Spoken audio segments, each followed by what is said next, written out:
কমলপুৰ নামে এখন গাঁও আছিল আৰু মানুহবোৰে কোৱা মতে সেই গাঁওখনত ৰাতি ১২টা বজাৰ লগে লগেই সকলোৱে ঘুংগুৰুৰ শব্দ শুনে আৰু এগৰাকী মহিলাই ঘুংগুৰু পিন্ধি গাঁৱত ঘূৰি ফুৰে আৰু সেই মহিলাগৰাকীক যোনেই চাবলৈ চেষ্টা কৰে সেই মানুহজনেই অন্ধ হৈ যায় নাইবা পিছদিনা তেওঁৰ মৃতদেহটো পোৱা যায়।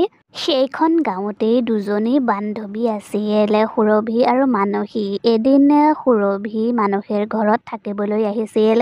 তেতিয়াই তাই ৰাতি ১২টা বজাৰ লগে লগেই ঘুংগুৰুৰ শব্দ শুনা পালে আৰু তেতিয়াই মানসীয়ে সুৰভিক ক'লে, ভয় কৰিব নালাগে, আমি যদি বাহিৰলৈ নোলাওঁ তেতিয়াহ'লে আমাৰ একো নহয়। প্ৰত্যেক দিনাই ৰাতি ১২টা বজাত এইবোৰ শব্দ শুনা পাওঁ। নাজানো আৰু ইমান ৰাতি কোনে ঘুংগুৰু পিন্ধি নাচি থাকে। তহঁতে কেতিয়াও জানিবলৈ চেষ্টা কৰা নাই নেকি সেয়া কোনে নাচি থাকে? নাই, আমি কোনেও জানিবলৈ চেষ্টা কৰা নাই সেয়া কোনে নাচি থাকে। অৱশ্যে মানুহবোৰে কয় সেইজনী বোলে চুৰেল, তাই নাচি থাকে। আৰু তইতো জানই ভূত আৰু চুৰেললৈ কিমান ভয় লাগে, গতিকে এইবোৰ সমস্যা আমি চপাই ল'ব বিচৰা নাই। কথাটো হয় বাৰু, কিন্তু এবাৰ হ'লেও জানিব পৰা হ'লে ইমান ৰাতি এনেকৈ কোনে নাচি থাকে? কেনেকৈ জানিবিনো কোন হয়? কথাখিনি কৈ মানসী শুবলৈ গুচি গ'ল, কিন্তু সেই শব্দবোৰৰ বাবে সুৰভি শুব পৰা নাছিল। ইমান ৰাতি কোনে এনেকৈ নাচি আছে বাৰু? মোৰ চাবলৈ বৰ মন গৈছে। মই মানসীক উঠাই দিওঁগৈ নেকি? নাই, মই অকলেই যাওঁ, তাইক আৰু শুৱাৰ পৰা নুঠাওঁগৈ। তাৰ পাছতেই সুৰভি ঘৰৰ পৰা ওলাই আহিলে আৰু সেই শব্দবোৰৰ পিছা কৰিবলৈ ধৰিলে আৰু তাই গৈ এখন নিজান ঠাই পালেগৈ আৰু তালৈ গৈ তাই দেখিলে এজনী ধুনীয়া ছোৱালীয়ে ভৰিত ঘুংগুৰু পিন্ধি নাচি আছে। এইজনী ইমান ধুনীয়া ছোৱালী, মানুহবোৰে মিছাতে বদনাম উলিয়াই আছে ৰাতি চুৰেলে নাচি থাকে বুলি।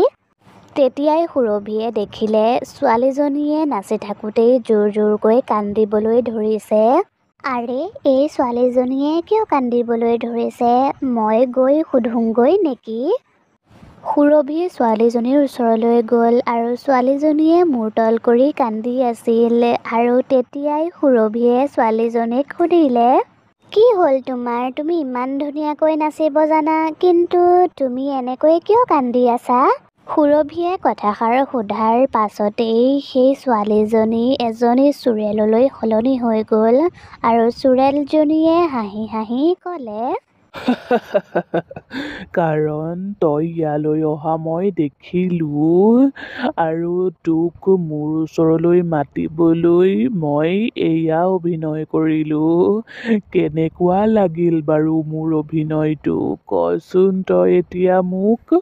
তাৰ পাছত চুৰেলজনীয়ে সুৰভিক হাবিলৈ লৈ গ'ল আৰু এজোপা গছত বান্ধি থলে আৰু তাইৰ সন্মুখত ঘুংগুৰু পিন্ধি লৈ নাচিবলৈ ধৰিলে।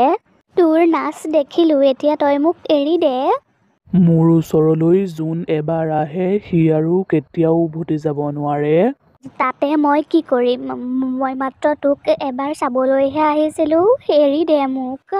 সুৰভিৰ মনত ইমান সাহস দেখি চুৰেলজনীৰ খং উঠি গ'ল আৰু চুৰেলজনীয়ে ক'লে, ঐ, তই বেছি পেকপেকাই নাথাকিবি আৰু তোৰ মনত বহুত সাহস আছে নহয়, গতিকে এতিয়া তই মোক নাচি দেখুৱাবি। নাচ এতিয়া তই। কিন্তু মই দেখোন নাচিবয়েই নাজানো। নাচিবতো তই লাগিবই।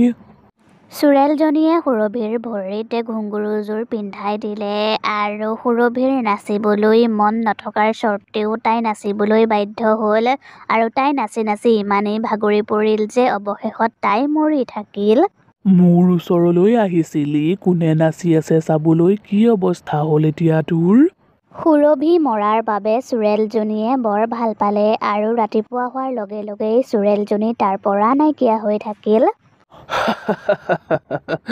মোৰ ঘুংগুৰুযোৰে কিন্তু মানুহক আকৰ্ষণ কৰিব পাৰে দেই। কথাবোৰ কৈ চুৰেলজনীয়ে হাঁহি আছিল আৰু ৰাজু হৈছে গাঁওখনৰ সকলোতকৈ জেদী ল'ৰাটো আৰু পৱন হৈছে তাৰ বন্ধু। পৱন এদিন কামৰ পৰা ৰাতি ঘৰলৈ আহি আছিল আৰু আহি থাকোঁতেই সি ৰাস্তাতে ঘুংগুৰুৰ শব্দ শুনা পালে আৰু তেতিয়াই পতককে তাৰ সন্মুখতে চুৰেলজনী ওলালহি। এইযোৰ মোৰ ঘুংগুৰুৰ শব্দ হয়। এই ঘুংগুৰুযোৰ পিন্ধাৰ লগে লগেই মই ক'ব নোৱাৰা হৈ থাকোঁ। তেতিয়াই পৱনৰ মনত কি খেলালে নাজানো। সি ওচৰতে থকা পাথৰ এটা ল'লে আৰু চোৰেলজনীৰ ভৰিত থকা এপাট ঘুংগুৰু ভাঙি পেলালে। আৰু তেতিয়াই চোৰেলজনীৰ বহুত খং উঠিল আৰু তেতিয়াই চোৰেলজনীয়ে পৱনক জীয়াই জীয়াই গাঁতত পুতি থৈ দিলে। সেই কথাবোৰ যেতিয়া পৱনৰ বন্ধু ৰাজুৱে গম পালে, তেতিয়া সি ঠিৰাং কৰিলে এইবাৰ অমাৱস্যাৰ ৰাতিৰ দিনা চোৰেলজনীৰ সি কিবা এটা ব্যৱস্থা কৰিব। আৰু সি শুই শুই গোটেই দিনটো কথাবোৰ ভাবিলে আৰু ৰাতি হোৱাৰ লগে লগে সি ওলাই আহিল আৰু আইতাকে তাৰ হাতত এটা পুৰণা তাবিজ দিলে আৰু ক'লে, তোৰ কিবা বিপদ হ'লে তই এই তাবিজটো মুখত সুমুৱাই থবি। অমাৱস্যাৰ ৰাতিৰ দিনা ৰাজুৱে বহুত সাহস কৰি সেই ঠাইখনলৈ গ'ল যিখন ঠাইত চোৰেলজনী থাকে। আৰু সি তালৈ যোৱাৰ লগে লগেই সি তাত ঘুংগুৰুৰ শব্দ শুনা পালে আৰু সি দেখিলে চোৰেলজনী তালৈ আহি নাচি আছে। চোৰেলজনীক দেখি সি বহুত ভয় খালে আৰু তেতিয়াই সি মুখত তাবিজটো সুমুৱাই থলে আৰু সি চোৰেলজনীক দেখি তাৰ পৰা যাবলৈ লৈছিল, কিন্তু চোৰেলজনীয়ে তাক দেখিলে। ৰাজুৰ মুখত সুমুৱাই থোৱা তাবিজটো জিলিকিবলৈ ধৰিলে আৰু সেই জিলিকনি চোৰেলজনীয়ে সহ্য কৰিব পৰা নাছিল আৰু তাই চিঞৰিবলৈ ধৰিলে, সেই তাবিজটোৱে মোক দুৰ্বল কৰিছে। তই ইয়াৰ পৰা গুচি যাগৈ। মোৰ কি ভুল আছিল বাৰু? মই মাত্ৰ নাচি ভাল পাইছিলোঁ, কিন্তু সি মোৰ আত্মাটো বন্দী কৰি ল'লে আৰু মোৰ ঘুংগুৰুযোৰ লৈ ল'লে। মোৰ ঘুংগুৰুযোৰ যেতিয়ালৈকে মই ঘূৰাই নাপাওঁ, তেতিয়ালৈকে প্ৰত্যেক অমাৱস্যাৰ ৰাতিৰ দিনা আহি মই নাচিয়েই থাকিম। চোৰেলৰ কথা শুনি ৰাজুৱে ক'লে, মই আপোনাৰ বাবে কি কৰিব পাৰোঁ কওকচোন। তই মন্দিৰৰ পিছফালে যা আৰু বৰগছজোপাৰ তলত খান্দ গৈ আৰু তাতেই মোৰ আচল ঘুংগুৰুযোৰ আছে আৰু সেইযোৰ আনি মোৰ ভৰিত পিন্ধাই দেহি। তাৰ পাছতেই মই ইয়াৰ পৰা গুচি যামগৈ। পিছদিনা ৰাতিপুৱাই ৰাজু মন্দিৰৰ পিছফালে গ'ল আৰু বৰগছজোপাৰ তলত গাঁত খান্দিলে। গাঁতৰ পৰা এটা পুৰণা লোহাৰ বাকচ ওলাই আহিল। তাতেই ঘুংগুৰুযোৰ আছিল। ৰাজুৱে সেই ঘুংগুৰুযোৰ লৈ আহিলে। ৰাতি ঘুংগুৰুযোৰ লৈ সি সেই ঠাইখনলৈ গ'ল।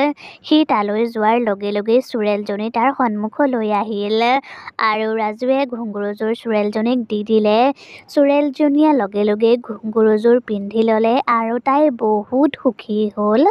ঘুংগুৰুযোৰ পোৱাৰ লগে লগেই চোৰেলজনীয়ে মুক্তি পালে আৰু চিৰদিনৰ বাবে তাই সেই গাঁওখনৰ পৰা গুচি গ'ল।